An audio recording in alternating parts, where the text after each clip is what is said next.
Shifting now to the day's other major story, federal investigators are trying to figure out what led to a collision between a commercial airliner and a fire truck on the runway at a New York airport last night. The two pilots of the plane are dead and dozens more are injured. Officials say LaGuardia Airport will operate at a reduced capacity for some time.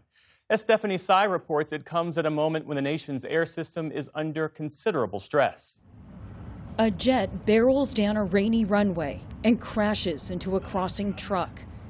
The late-night collision wrecked the cockpit and jolted passengers. We were honestly sleeping and then landing, and all of a sudden, boom, woke up in shock, just didn't know what to do. Minutes before midnight, a plane carrying 72 passengers and 4 crew members collided with a fire truck on the tarmac of one of New York's busiest airports. The pilot and co-pilot were killed, and dozens of passengers, as well as Port Authority officers in the fire truck, suffered injuries. One of our friends was several rows back from us, and we walked past him on the way out because he was trying to find his glasses, and his nose was totally broken, bleeding on his face. A lot of people smacked their head against the seat in front of them. The impact was enough to crush the Air Canada jet's nose, tilting the plane on its tail. The fire truck was mangled beyond recognition. Minutes before the collision, an air traffic controller had cleared the truck to cross the runway. An audio recording reveals the moment a controller tries to prevent the crash. Stop, truck one, stop. Stop, truck one, stop. He's then heard frantically redirecting other flights about to land to different runways. And then later, this conversation is picked up. I tried to reach out to my staff, and we were dealing with an emergency earlier. I messed up. He says, "I messed up." Whether he did or not, investigators with the National Transportation Safety Board are now on site at LaGuardia to get to the bottom of what happened. The airport was closed for most of the day. We will follow their lead on what their investigation requires, and they will have the time they need to make that determination. The latest runway incursion is raising alarm among aviation analysts. The air traffic control system is kind of a shadow of what it should be. Miles O'Brien is NewsHour's aviation correspondent. It's way understaffed, and as a result, the controllers are working mandatory overtime as a matter of routine. There's a lot of stress and fatigue that is built into this system. And frankly, a lot of heroic efforts on the part of the air traffic controllers to make the system safe. But we shouldn't be relying on heroic efforts to make a system safe. He also says LaGuardia's runways are designed to prevent this kind of crash.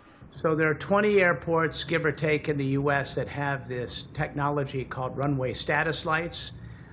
It basically detects the movement of an aircraft, takeoff or landing, when the runway should be cleared except for that aircraft. And when it detects the presence of the aircraft, if it's working properly, it should have a red light on the taxiway leading to the front runway. This system is designed to prevent exactly what we just saw. And if it failed, it's something that needs to be considered along with the overall problems with air traffic control. The latest deadly incident occurs amid turmoil at many of the nation's airports. A partial government shutdown due to political disputes over immigration enforcement tactics has led to gridlock for travelers. The shortage of TSA workers, combined with heavy spring break traffic, has meant long lines at airports. Travelers leaving Atlanta today were advised to arrive 4 hours early to make their flights. Oh my God, this is insane. I mean, I've never experienced anything like this. It's crazy. It's insane. I mean, I've never seen an airport like this. In a controversial step, President Trump has directed DHS to deploy federal immigration and customs enforcement agents at TSA checkpoints. The ICE officers are fanning out across more than a dozen airports today. I want to thank ICE because they stepped in so strongly. They'll do great. And if that's not enough, I'll bring in the National Guard. Meanwhile, the political stalemate continues.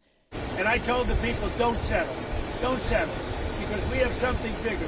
The lack of a political settlement means air travel may also remain unsettled for millions of travelers. For the PBS News Hour, I'm Stephanie Sy. Support journalism you trust. Support PBS News. Donate now, or even better, start a monthly contribution today.